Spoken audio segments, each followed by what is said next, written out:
My name is Carol Archer, and I am David Neeleman's assistant. And you will have a wonderful time having your conversation with him. He's one of the, what was that, my neck? One of the smartest, kindest individuals I've ever met in my life, and you'll get a lot of insight that'll help you in your futures by talking to him today. And with that said, here he is. Hello, everybody.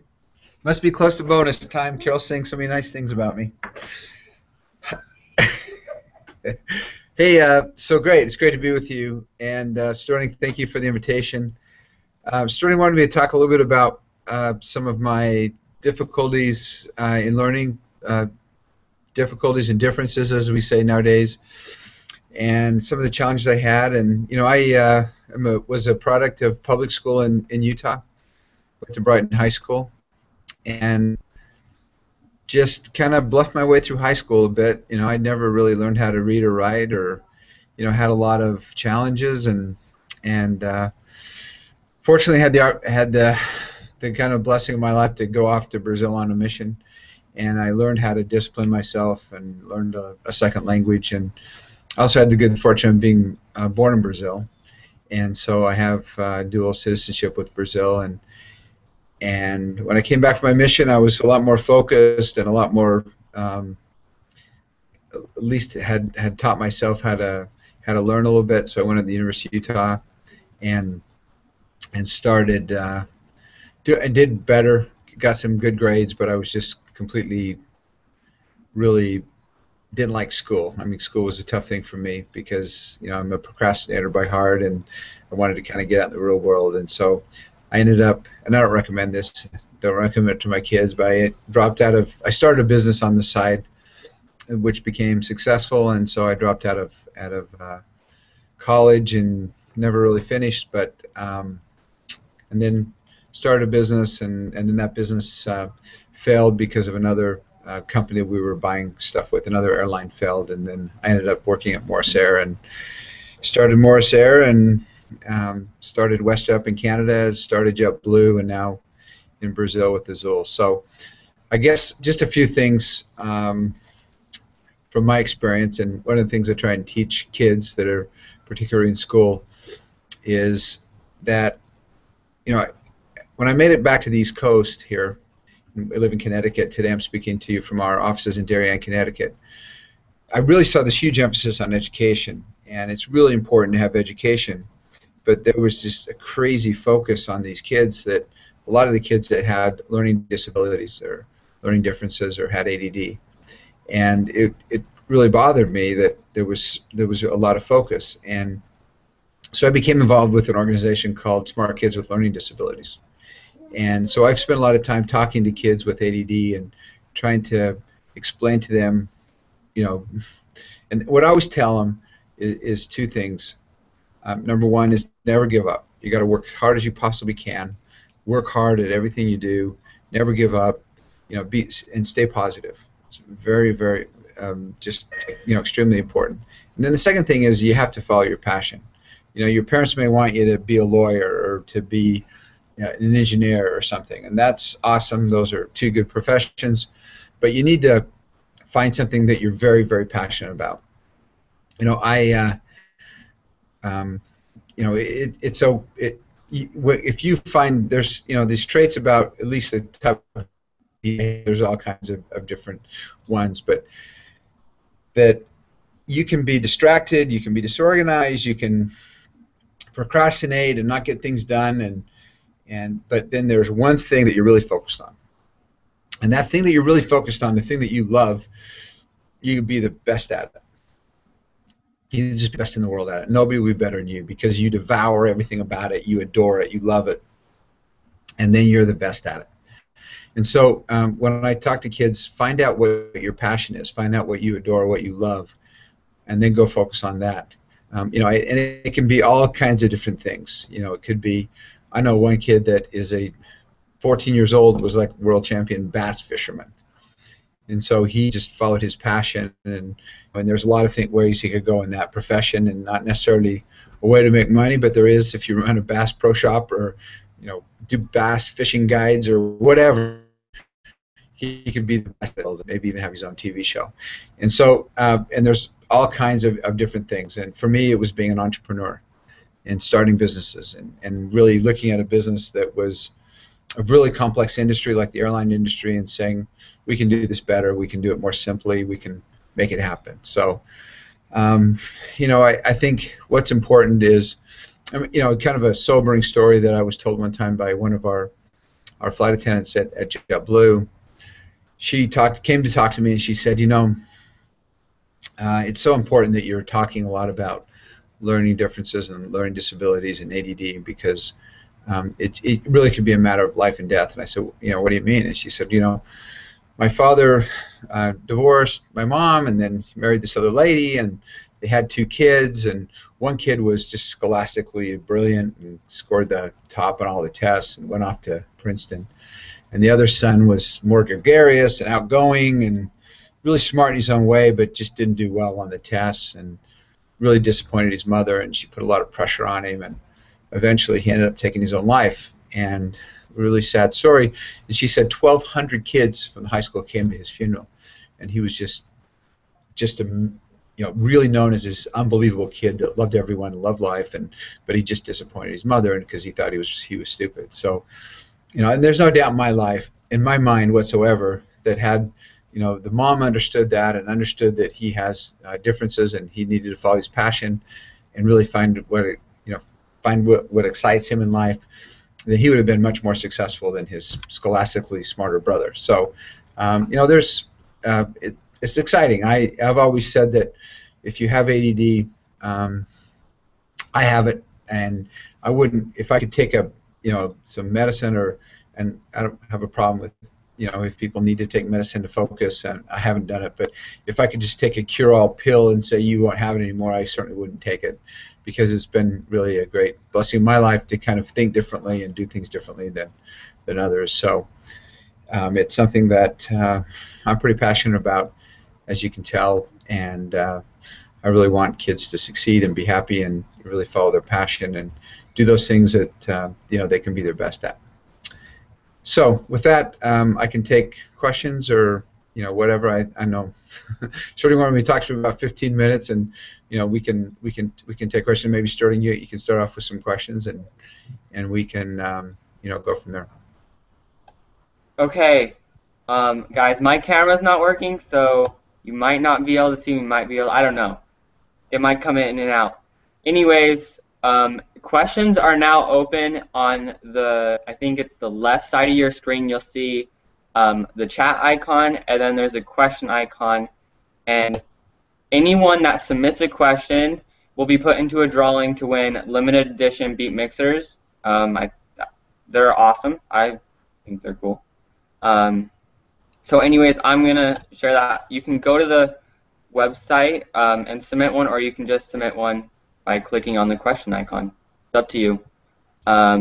So we're going to start with some of the questions that's already been submitted on our website. Here we go. You ready, Mr. Neeleman? I'm ready. Okay. So you kind of already answered this one. Tony asked, how did you turn ADD into a strength as opposed to a weakness? Okay, well, I can expand on that a little bit. It was funny because my 3rd grade teacher, my parents, parents always do the best they can, but my dad was born in Brazil, was actually working in Brazil when I was born, so I was born in Brazil, and so when I came, the cutoff date for schools in Brazil is in January, and it was like it is here in the East Coast, and then it's September in Utah. So when I was born in October, so when I moved here, I'd already completed kindergarten, and so that my parents insisted that I go on to the 1st grade, even though I was too young for the 1st grade, and it was something where I was the youngest kid in my grade, and I was coming from another culture, and I just I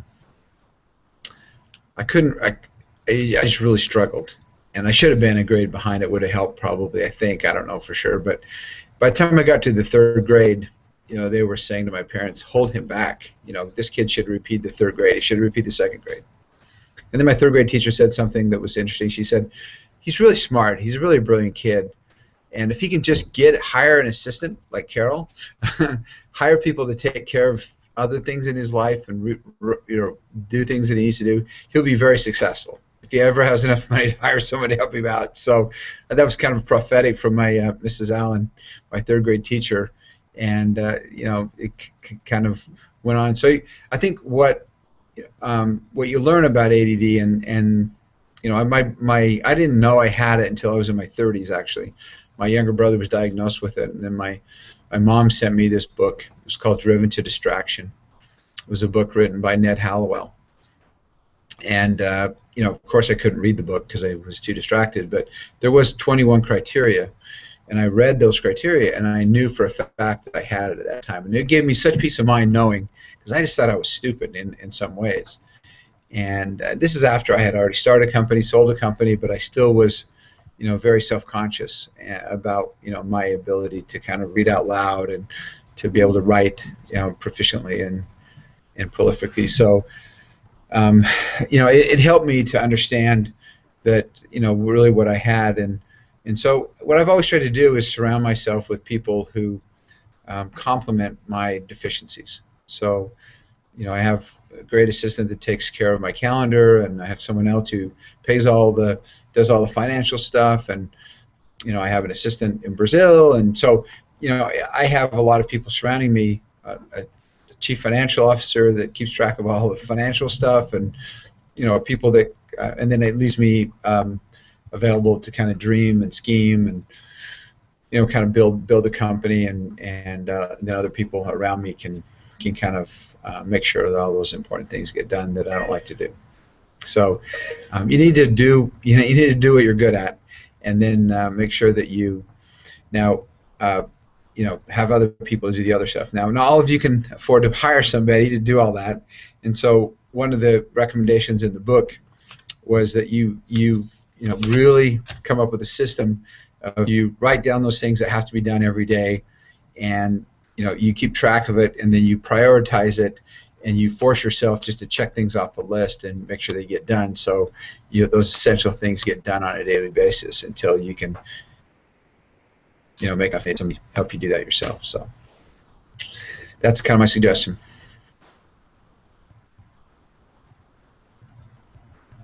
Next question.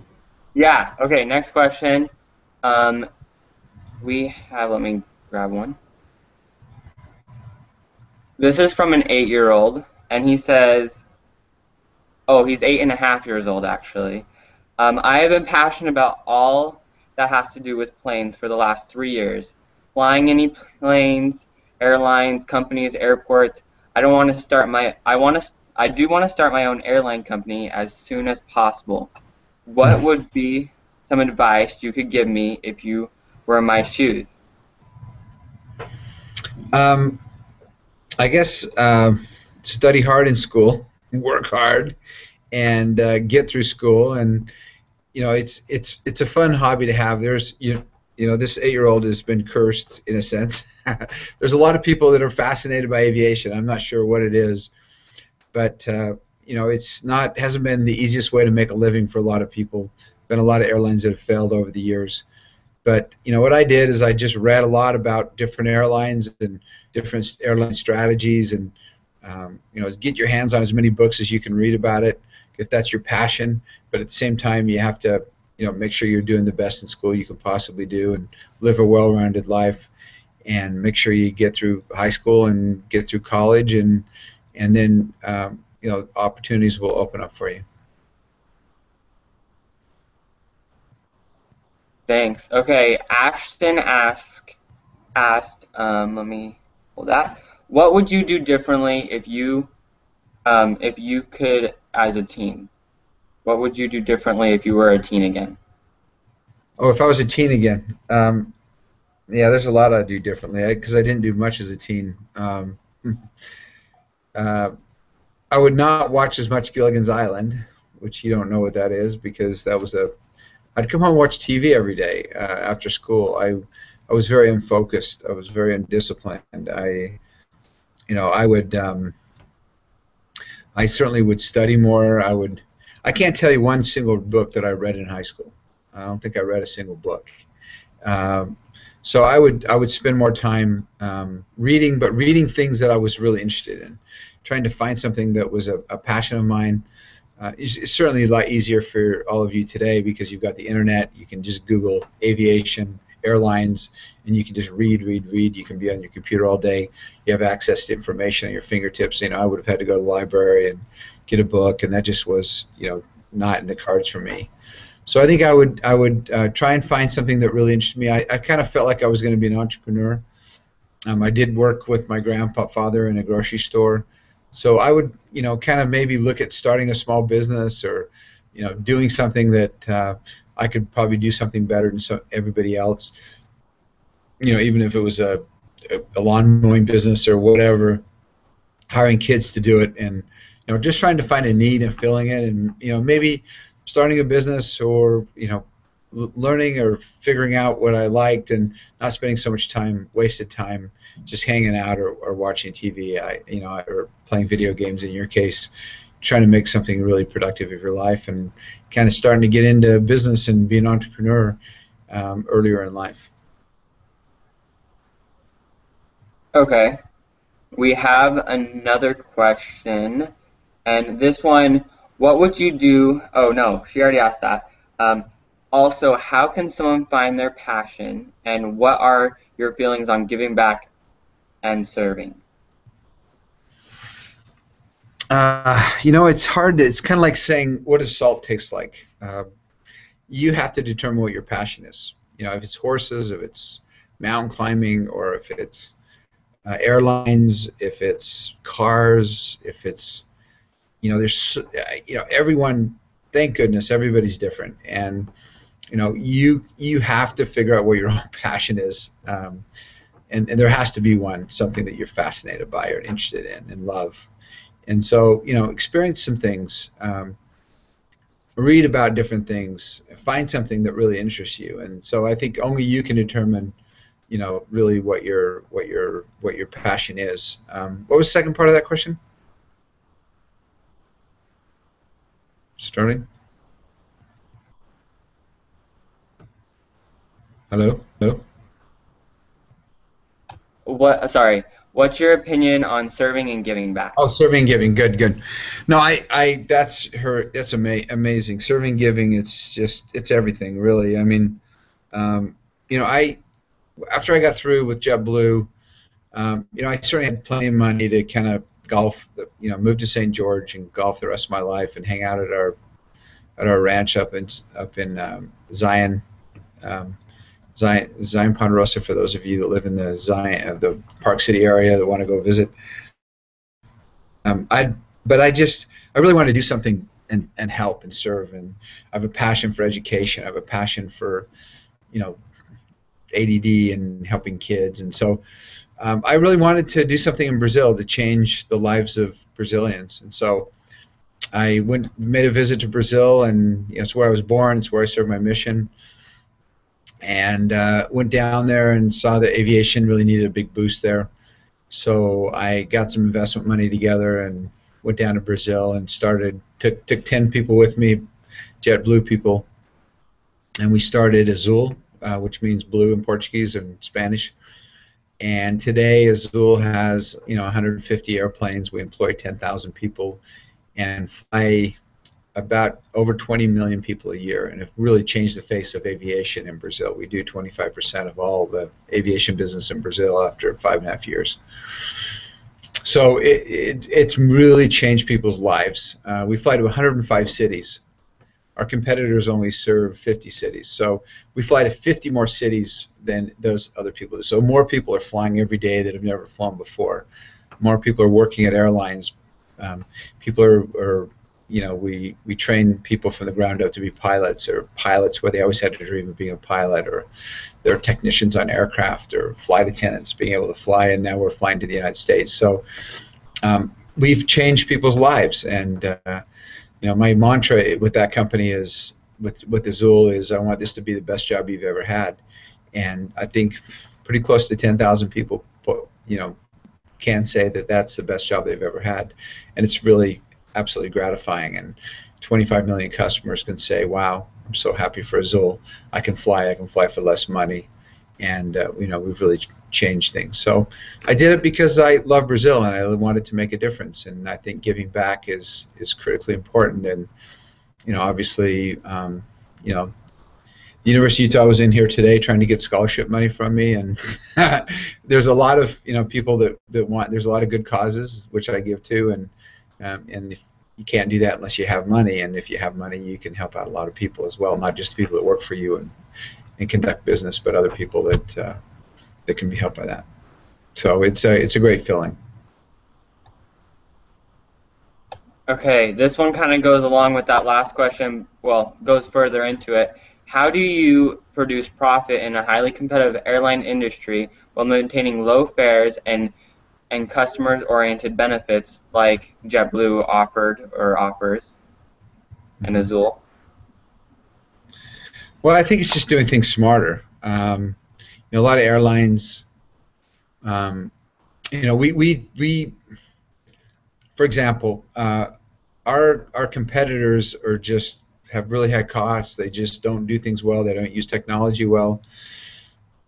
They have a lot more people per aircraft. So one of our competitors has 140 employees for every aircraft they have. Another one has 130, and we have 70. So how do we have 70 and give better service? Well, we use technology on the booking process, on the check-in process. We schedule our people better. We just do it smarter. And so you can have lower costs just by utilizing your planes better, utilizing your people better, having a better product. Just because you have TV on airplanes doesn't mean you have to be high cost. It costs us less than $1 to put a TV on an airplane for everybody.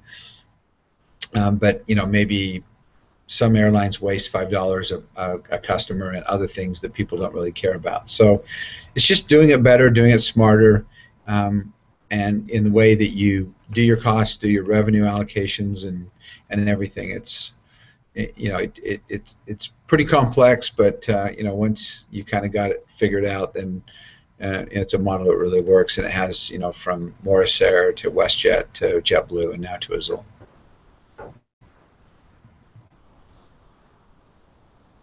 Okay, thank you.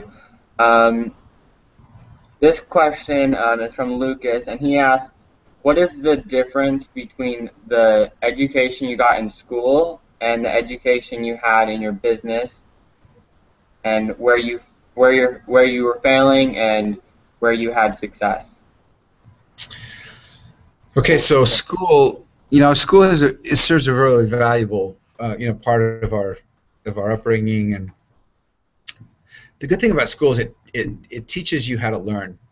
It teaches you how to be disciplined. It teaches you, and I think being able to learn how to learn is very important. A lot of these companies that hire kids out of college, they aren't necessarily interested in what they studied in school, but they're interested in how they did and how they learned and really how they learned how to learn and how they participated and how that experience enriched them. So that's one purpose of it, and it's on the one side. The other thing is that it's important to learn so that you can find out what your interests are. What courses did you do great on? Which courses did you love? Maybe it was art history, so maybe you need to become an art history teacher, high school teacher who teaches art history, and that's what your passion is, and that's what you love. Now, but that's all theoretical stuff. Even in business school, it's all theoretical. And then when you get the real world, then it's all kind of just real world, and you have to do trial and error and make it work and see what works and see what doesn't work. So education is important, especially the education on the business side where you learn about companies and what they did to succeed and what they did not to succeed, so you get some ideas. But once you hit the real world, kind of all that theoretical stuff just goes away, and you have to kind of make the best that you can do and figure out how to do something better than everyone else is doing it to be successful. So both have their purpose, both have their value, but obviously the real world experience is is better, but that doesn't mean that school doesn't have the value of teaching you how to learn and teaching you what you like to do as well. Both are important. Okay, so DJ asked, what advice would you give to someone who has a dream, yet sees that it is somewhat outlandish in our world? Well, I mean, some dreams are outlandish, just the way it is, and it doesn't hurt you to dream. Some things are not practical and will never come to fruition, but other things will. I mean, it's. And I think what's important is that you just continue to dream, and you continue to find it. And sometimes it's just fun to think of things that will may never happen. I have my own dreams about how an airplane should be designed and to make it more cost effective. And I've pitched that to some aircraft manufacturers, and they kind of look at me like I have three heads, but I think it would revolutionize travel. So that doesn't mean I stopped dreaming about it because they aren't willing to come up with my design. But in some cases, it works. And when I started JetBlue, I said I want T's on airplanes. I want live television. Everyone said, "Nah, that'll never work," or "That won't work," or if that was so great, people would have done it before. And lo and behold, we were able to do it, and it was a huge success. I invented, e-ticket travel, and people said, "Well, that'll never work. You have to have airline tickets." I said, "No, you don't." And if that really would work, then people would have done it before now, which I've always heard. But so then we invented that, and now that's standard for the world. So first airline ever to do it was Morris Air, back in the '80s. So it's good to dream. Some dreams will never come to fruition, but it's still good to dream and just trying to figure out what works and what doesn't work, and even if it doesn't work, it's just keep on dreaming. Okay, how do you decide which cause that you want to jump on and help? What organizations, what cause, what projects? Yeah, that's a good question. I mean, there's certainly a lot of causes out there. I did the Ice Bucket Challenge, spent my money on it, got wet, and still sent in a check. So that was a good cause. I had a good friend that had ALS, and I watched him slowly, that disease ravage his body, and so I was happy to help there and do my part in the Ice Bucket Challenge. Education's a big passion for me. I've given to the Perpetual Education Fund from the church, or helped at the University of Utah with some giving on education. Again, it's what's your passion. I haven't been to Africa. I haven't worked on fresh water for Africa, but I know a lot of people that have, or getting rid of malaria, or there are so many causes in this world, so many things to give to. That you just need, you just have to find what is your passion, and maybe you don't have money to give, but there's things that you can do to help out that cause in another way, helping raise money, or helping recruit people, or being there hand to hand and helping serve. If it's a homeless shelter and you're there, dishing out soup and cooking meals. There's so many things you can do even if you don't have money to serve, but I think it's so important that you serve others and try and give everyone a kind of a hand up in life. And so it just depends again what really is your passion and where you want to help out. Battered women's shelter, or an orphanage in a Latin American country, or whatever. There's certainly a lot of needs. Awesome. Okay, Lexi asked, have you had any other desires than doing something with airplanes? Yeah, I mean, there's a lot of things. I have another company in Brazil. It's a security company where we do door-to-door sales, and we do security systems for cars. I'm a serial entrepreneur. I always look for a need, and so I've done other investments in other things. My brother's company, Health Equity, based in Salt Lake, just went public very successfully. I was an investor in that. So, yeah, I mean, there's other things I have interest in. Certainly, there's something about aviation that keeps something about flying and all that. It's exciting, and so that's kind of where my focus has been. But I've interest in have some investments in energy and in renewable energy, or maybe energy turning jet fuel from natural gas. All that stuff interests me as well. So um, you know other investment in a prepaid credit card company in Brazil. So lots of other things other than airplanes. Okay. We have one from Sharon, and she asks, high school students are so busy with classes, study, sports, part-time jobs, and family responsibilities that it's hard to find time and motivation to serve others. What advice do you have for teens about why they should add service to their already busy schedules?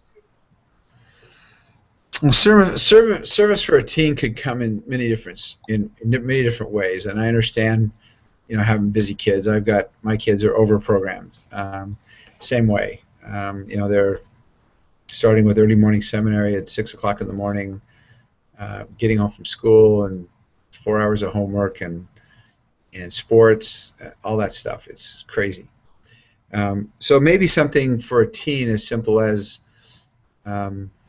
finding someone in your school that is not well liked or not popular, or somebody who comes to school every day and just looks down and doesn't have friends, or you could just befriend that person and show an interest, and that's service. And you're at school, and it's more fun to kind of hang out with your friends and hang out with people you like to hang out with and have a good time. But I think you'd be happier if you can lift up someone else, maybe that's not of your same social status, and just a smile, or sit with them at lunch, or ask them questions on how they're doing, or ask it to help them with their homework or whatever.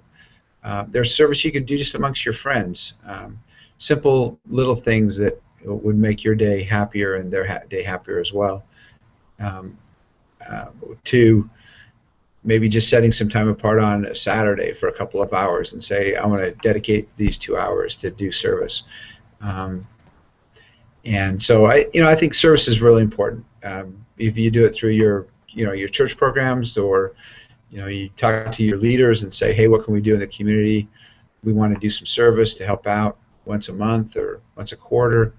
There are things you can do, and there's needs that can be going to a senior citizen center and singing, hanging out with the old people for maybe every Saturday for an hour. You go by and just say hi to people and ask if you can sing to them or play for them or read them a book or whatever. If you don't sing or play an instrument, I think those things are important, and you can change. You can really make the lives of other people happy. There's certainly if you're in southern Utah, there's a lot of senior citizen centers where people are lonely and would love to have a little visitor every now and then, a little visit. Cool. Okay. So now we have a question from Ashton once more, and it says, in starting a company, what is the best way to get people interested and to invest in it? Well, my mantra on starting a company is building a better mousetrap. What do you have that's different? What do you have that's unique? What do you have that's special that others don't have? And how can you structure it in such a way that it's different? For example, when I started, because I really believe if you build a better mousetrap, people, as they say, will beat a path to your door. And so when I started JetBlue, I remember being over in France. We were buying these brand new airplanes, Airbus A320s. We had leather seats. Nobody had leather seats. We had a little extra legroom. We had live television on board. We were going to have the lowest fares. So now we had and then we had friendly people on board. And I thought, wow, this is going to be crazy. People are going to love this, and they sure did. They beat a path to our door. We had a better mousetrap. Structurally, we had a better thing. You don't have to start an airline and spend millions of dollars buying airplanes. You just find something that you can do better than everybody else, and how can you sustain it? Maybe it's just because you start an online business, and everybody who does business with you, they get their packages exactly Amazon like. It comes automatically, or you have a better product that it's so cool that everybody wants it. So there's so many different examples, but you have to find that better mousetrap, and when you do, people will beat a path to your door, and that includes investors. They'll want to be part of it, and because they want to be part of your success.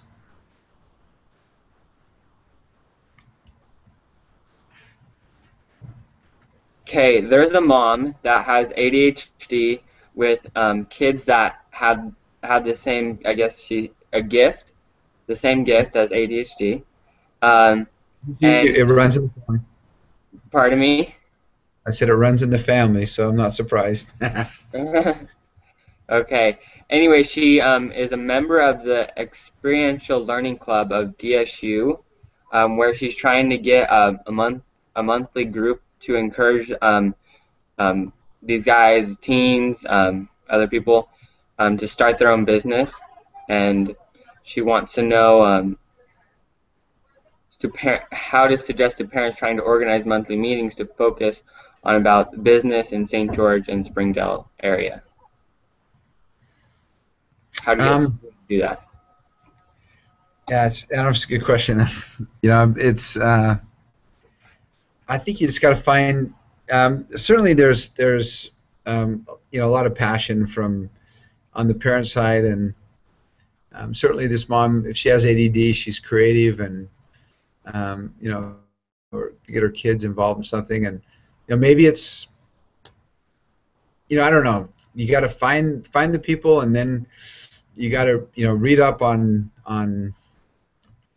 different ways that these things can be done. I don't have any concrete examples right off the top of my head, but I know if you get a lot of creative people in a room and you start setting out, set up maybe a mission or a goal, or what do we want to accomplish here, and maybe start a little business amongst the group, and figure out what's different or unique, and so kids can participate, they can watch it, they can grow it with it, they can serve in it, they can put a little sweat into it, and watch it grow. I don't know. I mean, I'm not sure exactly. I don't have all the answers, but I think it's a worthwhile thing. What's most worthwhile of all this is to let kids know that there's a gift with this, and if you find out and to find out what the passion is, and then just let the kids go on their passion and help them and support them,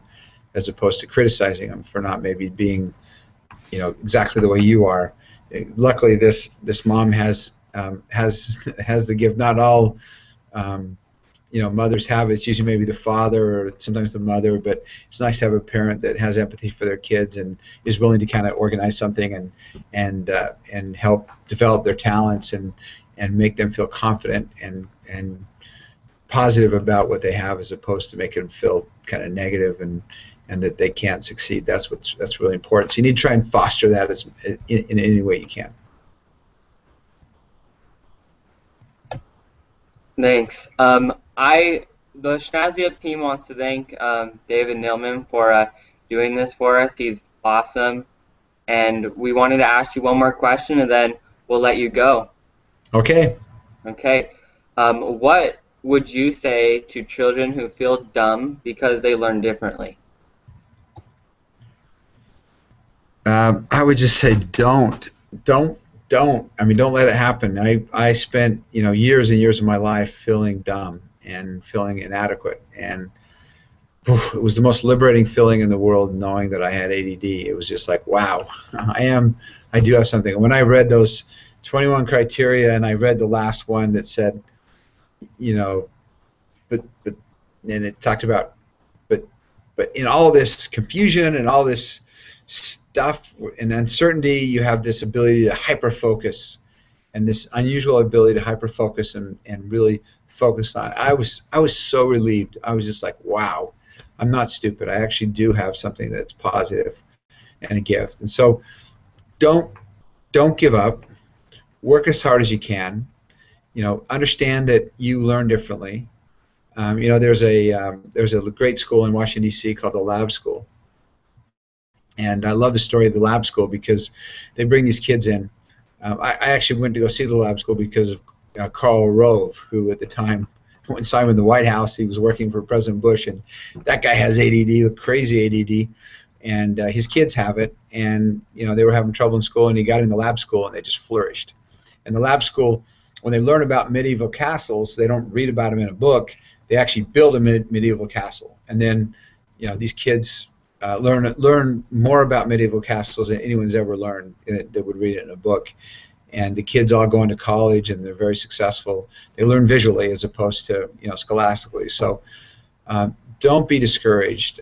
Think positive. Think of all the great things you get from it. Because like I told you, I wouldn't, if I could be cured of it, I wouldn't do it, because I have a gift that others don't have, and I've used this gift to really do great things. And so but don't give up. Don't use it as an excuse to not do good in school or not try as hard as you can in school. So try as hard as you possibly can, but when you've done your best and maybe it's not good enough for your parents or whatever, know that you still have a gift and that you'll be successful. And I always like to say, the saying that I love is, A students work for B students, C students run companies, and D students dedicate buildings. So no excuse to be a D student, but know that even though you're not the highest in your class scholastically, or you don't score 34 on the ACT test, doesn't mean you're not going to be tremendously successful in your life. So good luck, work hard, don't give up, stay positive, and you'll do great. Thank you, Mr. Neeleman. You're welcome to go. I'm just going to announce about the beat mixers. So. Okay, great. Thanks, guys. Appreciate it. Good luck to all of you. Thanks for having me on, Sterling. Yeah, no problem. Thank you for coming. Okay. All right, bye-bye. Okay, bye. Okay, everyone. So the winners of the beat mixers will, you'll get an email, and then we'll let everyone know who was the winner. Thanks for all your awesome questions, and if you want, you can send it to the Schnazzy Up email, which you can just reply to the email you'll be getting soon, and send a thank you letter through me to Mr. Neeleman. So, and if you have any questions that weren't asked, I can see if he'll answer them. So, totally up to you. Once again, thanks for all coming. You guys are all awesome. Stay snazzy, and adios.